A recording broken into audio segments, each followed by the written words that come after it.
Hello दोस्तों, स्वागत है आप सभी का मेरे प्यारे दोस्तों। आप सब कैसे हैं? आई होप आप सभी बहुत बढ़िया होंगे और आप लोगों की तैयारी भी बहुत बढ़िया चल रही है मेरे प्यारे दोस्तों। मेरे प्यारे दोस्तों, जैसा कि आप सभी को डेली अकाउंटेंसी क्लास 12 का हर एक चैप्टर का जो भी आप लोगों का सिलेबस में है उन सब का आप लोगों को एमसीक्यू मिल रहा है। तो आज हम लोग इसी सिलसिले में देख रहे हैं अकाउंटिंग रेशियो, जो हम लोगों का सेकेंड लास्ट चैप्टर है। और सेकेंड लास्ट चैप्टर जिसका नाम है अकाउंटिंग रेशियो यानी कि लेखांकन अनुपात। तो आज हम लोग लेखांकन अनुपात यानी कि अकाउंटिंग रेशियो के एमसीक्यू को देखेंगे मेरे प्यारे दोस्तों। ये आज पार्ट 1 है। आप लोगों को इसका और एक पार्ट मिलेगा। ये आज का है पार्ट 1, ये पार्ट 1 है। आप लोगों को इसका और एक पार्ट मिलेगा जिसका नाम होगा पार्ट 2। मेरे प्यारे दोस्तों, आप लोग दोनों पार्ट को देखिएगा, ठीक है। आज हम लोग 25 क्वेश्चन को डिस्कशन कर रहे हैं और नेक्स्ट पार्ट में लगभग हम लोग 25 क्वेश्चन को डिस्कशन करेंगे। अगर मैं एक दिन में 50 क्वेश्चन कराता तो लगभग हम लोग का सेशन 1 घंटा का लग जाता और 1 घंटा बहुत ज़्यादा टाइम होता है, इसलिए हम लोग इसको 2 पार्ट में बाइफरकेट किए हैं, डिवाइड किए हैं। तो मेरे प्यारे दोस्तों, चलिए देखते हैं हम लोग 1 बाय 1 कि अकाउंटिंग रेशियो से क्या क्या एमसीक्यू बन सकता है। तो मेरे प्यारे दोस्तों देखिए, आप लोगों को क्वेश्चन नंबर 1 से देखने को मिलेगा क्वेश्चन नंबर 25 तक। टोटल आज 25 क्वेश्चन है, 25 क्वेश्चन कर लेंगे और नेक्स्ट वीडियो में आप लोगों को 25 क्वेश्चन कराया जाएगा। तो आप लोग 50 क्वेश्चन कर लेंगे तो इससे बाहर इस चैप्टर से क्वेश्चन नहीं आता है। मेरे प्यारे दोस्तों देखिए, पहला question, question number 1। Question number 1 में कह रहा है कि आदर्श तरल अनुपात यानी कि एक आइडियल लिक्विड रेशियो का जो रेशियो होता है वो कैसा होना चाहिए। एक आदर्श तरल अनुपात कैसा होना चाहिए? तो एक आदर्श तरल अनुपात बराबर होना चाहिए, यानी कि 1:1 होना चाहिए। इस बात को याद रखिएगा। नेक्स्ट पूछा है कि आदर्श चालू अनुपात यानी कि एक आइडियल करेंट रेशियो, एक आइडियल करेंट रेशियो कैसा होना चाहिए? तो ये होना चाहिए 2:1। मेरे प्यारे दोस्तों, ये बहुत इंपॉर्टेंट है, स्टार बना करके लिख लीजिएगा। अगर हम लोग बात करते हैं आइडियल लिक्विड रेशियो, तो ये होता है आइडियल लिक्विड रेशियो 1:1 होता है, ठीक है। लेकिन यहीं पर अगर हम लोग बात करते हैं आइडियल करेंट रेशियो का, तो ये होता है 2:1। इस बात को याद रखिएगा। ऑप्शन नंबर ए इसका करेक्ट हो जाएगा और पहला क्वेश्चन का ऑप्शन नंबर 20 का करेक्ट हो जाएगा, ठीक है। चलिए देखते हैं next question, question number 3। Question number 3 में कहा जा रहा है मेरे प्यारे दोस्तों कि संचालन अनुपात है। बताना है जो संचालन अनुपात यानी कि जो ऑपरेटिंग रेशियो है, तो यह किस प्रकार का रेशियो है। तो देखिए, रेशियो को बेसिकली हम लोग 3-4 कैटेगरी में डिवाइड किए हुए हैं। आप लोगों को ये मैं पढ़ाऊंगा, जब मैं आप लोगों को न्यूमेरिकल पढ़ाऊंगा तब। तो बताना है कि जो संचालन अनुपात है यानी कि जो ऑपरेटिंग रेशियो है, तो यह किस प्रकार का रेशियो है। तो यह एक लाभदायकता अनुपात यानी कि प्रॉफिटेबिलिटी रेशियो है। प्रॉफिटेबिलिटी रेशियो के अंतर्गत ऑपरेटिंग रेशियो आता है, यानी कि यह एक लाभदायकता अनुपात है, ठीक है। चलिए देखते हैं next question, question number 4। Question number 4 में कहा जा रहा है बताना है कि लाभप्रदता अनुपात सामान्यतः प्रदर्शित करता है या फिर प्रदर्शित किया जाता है, यानी कि जो भी प्रॉफिटेबिलिटी रेशियो रहता है, प्रॉफिटेबिलिटी रेशियो यानी कि लाभदायकता या फिर लाभप्रदता अनुपात, तो ये अधिकतर किस रूप में रहता है? तो यह अधिकतर प्रतिशत के रूप में रहता है, यानी कि ऑप्शन नंबर बी इसका सही हो जाएगा। परसेंटेज के रूप में इसका रिजल्ट निकलता है, ठीक है। आई होप मेरे प्यारे दोस्तों आप लोगों को समझ में आ रहा होगा, ठीक है। चलिए देखते हैं next question, question number 5। Question number 5 में कहा जा रहा है कि यदि बिक्री यानी सेल्स, देखिए दिया गया है सेल्स कितना दिया गया है, सेल्स दिया गया है 4,20,000, ठीक है। और सेल्स रिटर्न दिया गया है कितना, सेल्स रिटर्न दिया गया है 20,000। तो सेल्स में हम लोग सेल्स रिटर्न को माइनस करते हैं तो कितना बच रहा है, 4 लाख। ये 4 लाख क्या कहलाएगा, ये कहलाएगा नेट सेल्स। क्या कहलाएगा, नेट सेल्स कहलाएगा, ठीक है।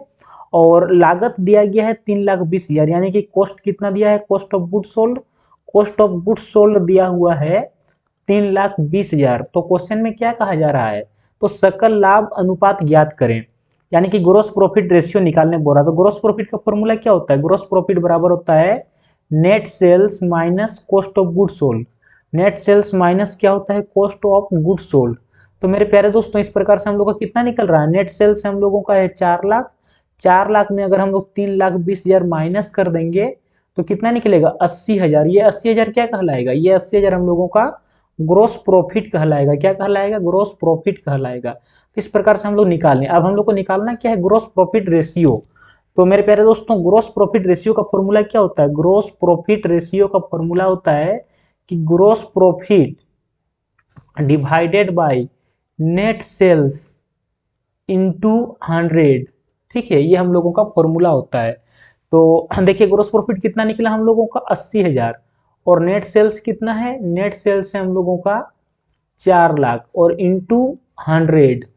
तो अगर 100 करेंगे और इसको अगर हम लोग काटा पीटी करेंगे तो कितना बार में कट रहा है, इसका आंसर निकल रहा है 20%। कितना निकल रहा है, 20%। यानी कि ऑप्शन नंबर 5 का, क्वेश्चन नंबर 5 का आंसर क्या हो जाएगा, ऑप्शन नंबर ए हो जाएगा। यानी कि 20% इसका देखिए कैसे निकला। ठीक है मेरे प्यारे दोस्तों, चलिए देखते हैं next question, question number 6। Question number 6 में कहा जा रहा है कि स्टॉक आवर्त अनुपात के अंतर्गत आता है, यानी जो स्टॉक टर्नओवर रेशियो है, स्टॉक टर्नओवर रेशियो के अंतर्गत क्या आता है आपको बताना है।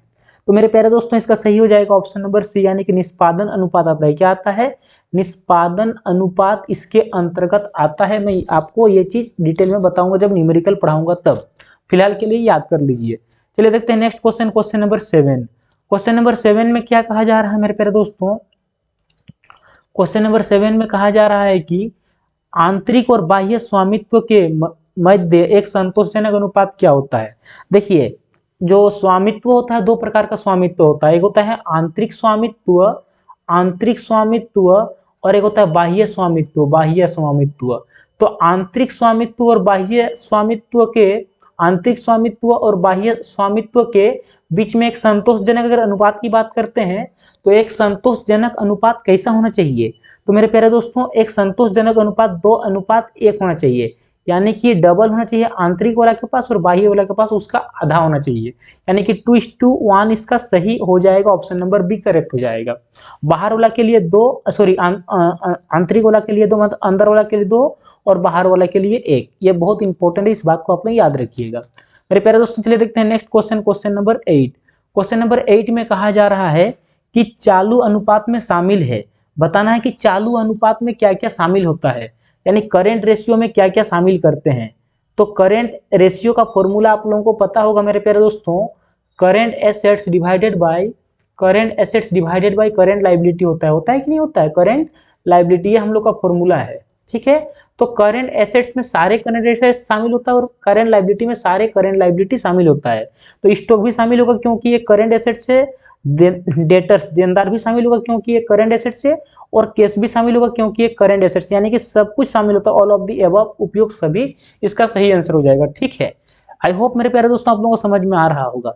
चलिए देखते हैं next question, question number 9। Question number 9 में कहा जा रहा है कि चालू अनुपात, आपको चालू अनुपात का फॉर्मूला बताना है। मेरे प्यारे दोस्तों पिछला स्लाइड में मैंने बताया कि चालू अनुपात यानी करेंट रेशियो, तो करेंट रेशियो का फॉर्मूला क्या होता है, करेंट रेशियो का फॉर्मूला होता है current assets, current assets divided by current liability, divided by क्या होता है, करेंट लायबिलिटी, इसका फॉर्मूला होता है। यानी कि ऑप्शन नंबर कौन सा होगा मेरे प्यारे दोस्तों, चालू संपत्ति डिवाइडेड बाय चालू दायित्व, यानी कि ऑप्शन नंबर ए इसका करेक्ट हो जाएगा, ऑप्शन नंबर ए। ठीक है मेरे प्यारे दोस्तों, चलिए देखते हैं next question, question number 10। Question number 10 में कहा जा रहा है बताना है क्वेश्चन नंबर 10 का आंसर कि तरल संपत्ति में शामिल होता है, यानी तरल संपत्ति यानी कि जो लिक्विड एसेट से, लिक्विड एसेट, इसमें क्या शामिल होता है। तो इसमें हम लोग का बिल्स रिसीवेबल, हाँ बिल्स रिसीवेबल शामिल होता है, देनदार यानी कि डेटर्स, डेटर्स भी शामिल होता है, कैश भी शामिल होता है, यानी कि ऑल ऑफ दी अबव इसमें शामिल होता है। इसका सही क्या हो जाएगा मेरे प्यारे दोस्तों, इसका सही हो जाएगा आपका option number, option number D इसका सही हो जाएगा। ठीक है, ऑप्शन नंबर डी इसका करेक्ट हो जाएगा। मेरे प्यारे दोस्तों चलिए देखते हैं next question, question number 11। Question number 11 में कहा जा रहा है कि अम्ल परीक्षण अनुपात, यानी कि लिक्विड टेस्ट रेशियो, जो अम्ल परीक्षण अनुपात है, लिक्विड टेस्ट रेशियो की गणना करने में, जब हम लोग लिक्विड टेस्ट रेशियो, जब हम लोग लिक्विड टेस्ट रेशियो हम लोग जो, या फिर एसिड टेस्ट रेशियो जो भी बोल सकते हैं इसको आप लोग, जब हम लोग ये गणना करते हैं, ये करने में निम्नलिखित संपत्ति में कौन सी संपत्ति को ध्यान में नहीं रखा जाता है। तो मेरे प्यारे दोस्तों इसमें से कौन सा ऐसा संपत्ति है जिसको हम लोग ध्यान में नहीं रखते हैं, किसके लिए, एसिड टेस्ट रेशियो निकालने के लिए, एसिड टेस्ट रेशियो निकालने के लिए हम लोग एसिड टेस्ट रेशियो निकालने के लिए कौन सा ऐसा संपत्ति है जिसको हम लोग ध्यान में नहीं रखते हैं मेरे प्यारे दोस्तों? इसके लिए हम लोग स्टॉक को ध्यान में नहीं रखते हैं। किसको नहीं रखते हैं? स्टॉक को ध्यान में नहीं रखते हैं। ऑप्शन नंबर सी इसका करेक्ट हो जाएगा। ठीक है, चलिए देखते हैं next question. Question number 13। Question number 13 में कहा जा रहा है मेरे प्यारे दोस्तों, बताना है आप लोगों को कि द्रवता के दो आधारभूत माप हैं। जो द्रवता है यानी कि जो लिक्विडिटी है, लिक्विडिटी का दो माप होता है। तो कौन कौन सा हुआ दो आधारभूत माप है आप लोगों को बताना है। तो मेरे प्यारे दोस्तों इसका सही हो जाएगा कि चालू अनुपात और द्रवता अनुपात, यानी कि करेंट रेशियो और लिक्विड रेशियो, ये दोनों होता है। ये दोनों का क्या है? दोनों आधारभूत माप है। किसका? लिक्विडिटी रेशियो का। क्योंकि मेरे प्यारे दोस्तों आप लोगों को पता होगा, आप लोगों को पढ़े होंगे, और अगर नहीं पढ़े तो मैं पढ़ाऊंगा आप लोगों को कि लिक्विडिटी रेशियो के अंतर्गत दो रेशियो आता है। क्या क्या आता है? एक आता है करेंट रेशियो और एक आता है आपका लिक्विड रेशियो। ये दो मिल करके हम लोग का बनता है लिक्विडिटी रेशियो, यानी कि द्रवता अनुपात के दो आधारभूत माप है। पहला क्या है? करेंट रेशियो, दूसरा क्या है? लिक्विड रेशियो, यानी कि चालू अनुपात और क्या? तरल अनुपात, है ना, या फिर द्रवता या फिर तरलता अनुपात, तरलता बोलिए या फिर द्रवता अनुपात, यानी कि दो इसके आधारभूत माप हैं। मेरे प्यारे दोस्तों मैं एक एक क्वेश्चन को इतना डिटेल पढ़ाऊंगा, जब न्यूमेरिकल पढ़ाऊंगा तो आप लोगों को मजा आ जाएगा। ठीक है, चलिए देखते हैं next question. Question number 14। Question number 14 में कहा गया है कि तरल अनुपात यानी कि लिक्विड रेशियो। तो लिक्विड रेशियो का फॉर्मूला क्या होता है? तरल संपत्ति डिवाइडेड बाय चालू दायित्व, यानी कि ऑप्शन नंबर सी इसका करेक्ट हो जाएगा। ठीक है, आई होप आप लोगों को ये पता होगा।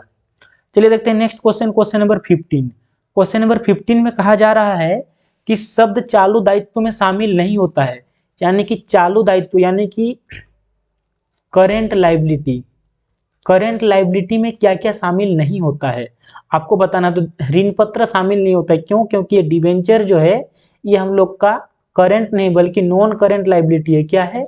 नॉन करंट लायबिलिटी है। तो इसमें हम लोग डिबेंचर को शामिल नहीं करते हैं। ऑप्शन नंबर 20 का करेक्ट हो जाएगा। ठीक है, चलिए देखते हैं next question. Question number 16। Question number 16 में कहा जा रहा है कि चालू संपत्ति में शामिल होता है। बताना है कि चालू संपत्ति में हम लोग किसको किसको शामिल करते हैं। तो चालू संपत्ति में हम लोग किसको शामिल करते हैं? तो अल्पकालीन निवेश को, यानी कि शॉर्ट टर्म इन्वेस्टमेंट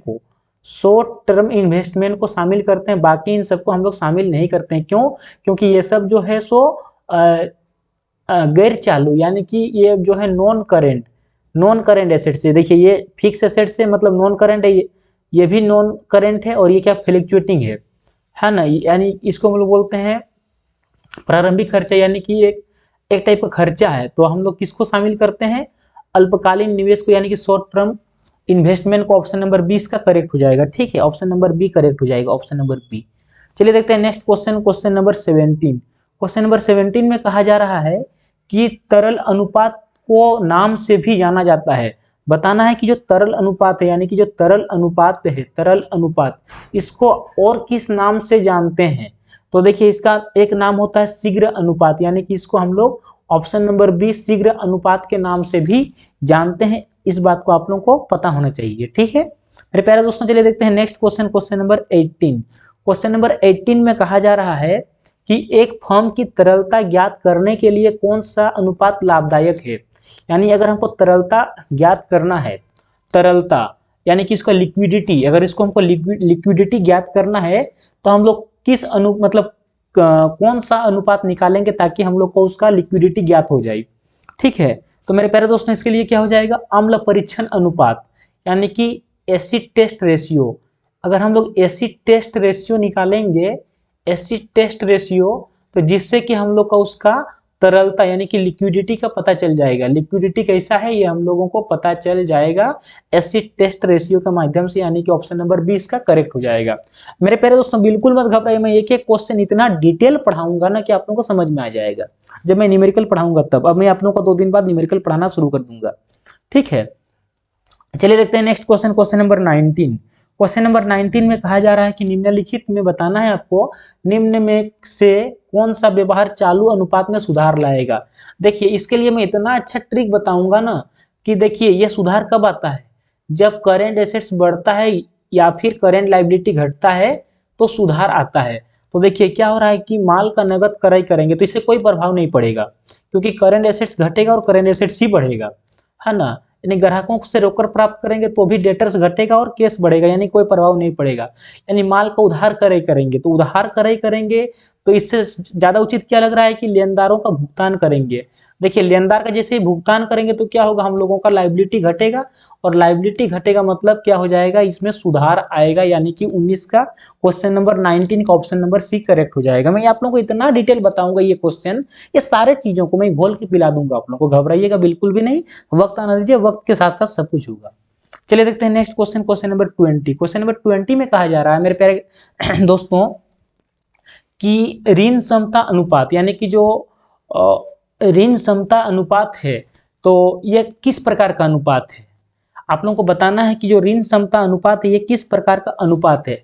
तो एक ये शोधन क्षमता अनुपात है। क्या है, शोधन क्षमता अनुपात है, कि हम कितना रुपया तक शोधन कर सकते हैं, ये हम लोगों का चेक होता है, यानी कि शोधन क्षमता अनुपात के अंतर्गत आता है। चलिए दोस्तों देखते हैं क्वेश्चन नंबर 21। क्वेश्चन नंबर 21 में क्या कहा जा रहा है कि ऋण समता अनुपात ज्ञात करने का सूत्र है। बताना है जो ऋण समता अनुपात है ना, यानी कि डेब्ट इक्विटी रेशियो, इसको इंग्लिश में बोलते हैं हम लोग डेब्ट इक्विटी रेशियो, डेब्ट इक्विटी रेशियो। तो डेब्ट इक्विटी रेशियो निकालने का क्या सूत्र होता है, क्या फॉर्मूला होता है, ये आप लोगों से पूछा गया है। तो मेरे प्यारे दोस्तों इसका होता है फॉर्मूला लॉन्ग टर्म डेब्ट divided by share holders fund, divided bye share holders fund, ये फॉर्मूला होता है, यानी कि ऑप्शन नंबर ए इसका करेक्ट हो जाएगा। ठीक है मेरे प्यारे दोस्तों, चलिए देखते हैं next question, question number 22। Question number 22 में क्या कहा गया है कि कुल संपत्ति ऋण अनुपात ज्ञात करने का सूत्र होता है, यानी कि टोटल एसेट टू डेब्ट रेशियो, है ना। क्वेश्चन पूछा गया है कि टोटल एसेट टू डेब्ट रेशियो निकालने का क्या फॉर्मूला होता है। ठीक है, टोटल एसेट टू डेब्ट रेशियो, टोटल एसेट्स टू डेब्ट रेशियो, टोटल एसेट्स टू डेब्ट रेशियो निकालने का क्या फॉर्मूला होता है, ये क्वेश्चन में पूछा गया है। तो मेरे प्यारे दोस्तों इसका फॉर्मूला होता है total assets divided by long term डेब्ट। क्या होता है, लॉन्ग टर्म डेब्ट होता है, ये इसका फॉर्मूला होता है, यानी कि ऑप्शन नंबर ए इसका करेक्ट हो जाएगा। ठीक है मेरे प्यारे दोस्तों, चलिए देखते हैं next question, question number 23। Question number 23 में क्या कहा गया है, क्वेश्चन नंबर 23 में कहा गया है कि स्वामित्व अनुपात, यानी कि स्वामित्व यानी कि प्रोप्राइटरी रेशियो, जिसको बोलते हैं स्वामित्व अनुपात। तो स्वामित्व कोष तथा किसके बीच में संबंध दर्शाता है। तो स्वामित्व अनुपात जो है मेरे प्यारे दोस्तों की स्वामी का कितना कोष है और किसके बीच में संबंध दर्शाता है, तो कुल संपत्ति में। देखिए यानी टोटल एसेट्स में कितना भाग, टोटल एसेट्स का कितना भाग स्वामी का है, यानी कि प्रोप्राइटर का है, स्वामी का है, ये हम लोग दर्शाते हैं किसमें, प्रोप्राइटरी रेशियो के अंतर्गत दिखाते हैं, यानी कि ऑप्शन नंबर सी इसका करेक्ट हो जाएगा। एक तो प्रोप्राइटरी यानी कि स्वामित्व कोष, proprietary fund divided by total assets, इन दोनों के बीच में हम लोगों को रिलेशन दिखाता है, यानी कि ऑप्शन नंबर सी मेरे प्यारे दोस्तों करेक्ट हो जाएगा। ठीक है प्यारे दोस्तों, चलिए देखते हैं आज का सेकेंड लास्ट क्वेश्चन। आज का सेकेंड लास्ट क्वेश्चन है कि स्वामित्व अनुपात की गणना निम्नलिखित में किस सूत्र के द्वारा की जाती है, यानी कि स्वामित्व जो अनुपात है ये हम लोग किस फॉर्मूला के द्वारा निकालते हैं। तो मेरे प्यारे दोस्तों ये क्वेश्चन भी बिल्कुल पिछले क्वेश्चन की तरह ही है, यानी कि स्वामित्व का अंशधारियों का कोष डिवाइडेड बाय कुल संपत्ति, यानी कि share holders fund divided by total assets, ये फॉर्मूला होता है किसका, स्वामित्व अनुपात का, यानी कि ऑप्शन नंबर सी इसका करेक्ट हो जाएगा। मेरे प्यारे दोस्तों चलिए आज का लास्ट क्वेश्चन देखते हैं, इस पार्ट का लास्ट क्वेश्चन। क्वेश्चन क्या है ध्यान दीजिएगा कि एक कंपनी का दीर्घकालीन शोधन क्षमता ज्ञात करने के लिए कौन सा अनुपात का अत्यंत महत्वपूर्ण है। बताना है ये कौन सा फॉर्मूला बहुत ज्यादा इंपॉर्टेंट है, कौन सा अनुपात बहुत ज्यादा इंपॉर्टेंट है कि उसका दीर्घकालीन शोधन क्षमता, यानी कि लंबे समय के बाद वो कितना कैपेबल है किसी भी अमाउंट को पेमेंट करने के लिए। तो इसके लिए कौन सा इंपॉर्टेंट है। तो मेरे प्यारे दोस्तों ऋण क्षमता अनुपात इसके लिए बहुत ज्यादा इंपॉर्टेंट है, ऑप्शन नंबर 20 का करेक्ट हो जाएगा। इस प्रकार से मेरे प्यारे दोस्तों हम लोग आज 25 क्वेश्चन को देखें। आप लोगों को अगर कोई भी डाउट है तो कमेंट बॉक्स में जरूर कमेंट कीजिएगा। आप लोग कमेंट नहीं करते हैं, अच्छा बुरा जो भी लगा कमेंट कीजिए। और मेरे प्यारे दोस्तों अगर वीडियो अच्छा लगा तो लाइक कीजिए, चैनल में अगर नहीं तो सब्सक्राइब कीजिए और मैक्सिमम शेयर कीजिए। मिलते हैं इसके पार्ट 2 के साथ। मेरे प्यारे दोस्तों तब तक हंसते रहिए, मुस्कुराते रहिए, पढ़ते रहिए, आगे बढ़ते रहिए। मिलते हैं नेक्स्ट वीडियो में। All the best.